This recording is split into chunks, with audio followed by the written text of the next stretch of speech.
வணக்கம் நண்பர்களே. இப்போ பார்த்தீங்கன்னா நம்ம ஆற்றுக்கு மீன் பிடிக்க வந்திருக்கோம். வலையை அப்படியே போட்டு கிட்ட எடுத்துகிட்டு வந்துட்டாங்க. மீனுங்கள்லாம் அந்த வட்டத்துலேயே சுழலுது. ஒரு குழி வந்து இது பெருசாக அடிச்சிருக்கு பாருங்கள். பாருங்கள் மீனுங்கெல்லாம் வரும் பாருங்கள். ஒரு கும்பல் அங்கே பாருங்கள், எவ்வளோ மீன் பாருங்கள். ஜிலேபி தான் ஃபுல்லாக. ஜிலேபி எங்கள் பக்கம் சாணி கெண்டைன்னுவாங்க, ஆற்றுக்கெண்டை. அந்த மீன் தான் ஃபுல்லாகவே பாருங்க. பிடிச்சாச்சு. பிடிச்சதை வீடியோ எடுக்க முடியல. பார்த்தீங்கன்னா நண்பர் ஒருத்தர் எடுக்கிறாரு பாருங்க. இந்த மீன் நல்ல சரியான சைஸு, கிட்டத்தட்ட வரும். எப்படி இருக்கு பாருங்க, எடுக்கிறாரு பாருங்க. பாருங்க, பிடிச்சதுலேயே பெரிய ஜிலேபிங்க. எல்லாம் அந்த பெரிய பெரிய ஜிலேபி தான். எல்லாம் கையாகலாம். அண்ணன் கொட்டுறாரு மீனை ஃபுல்லாக பாருங்க.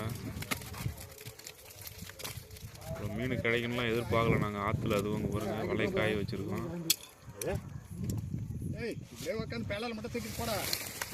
பாருங்க எல்லாம் பட்ட ஜிலேபி. யாருன்னா பிடிச்சிருக்கீங்களா? கொண்டாவில் வச்சு பிடிச்சோம். வீராக இருக்கு பாருங்க.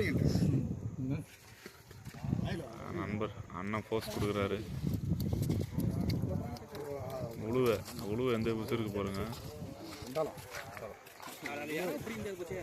பப்பா கண்டை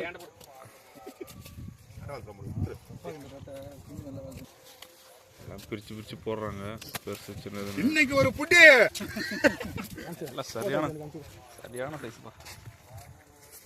கையில் போயிடுப்பா. அவ்வளோ இட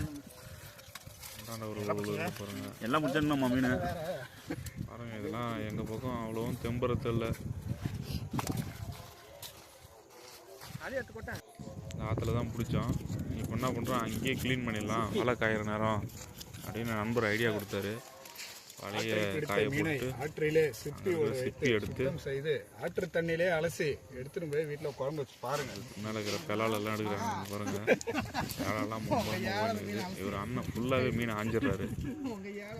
ஒரு கத்தி வச்சிருக்காரு. அந்த கத்தி வச்சுன்னு ஃபுல்லாக ஆஞ்சிடுறாரு.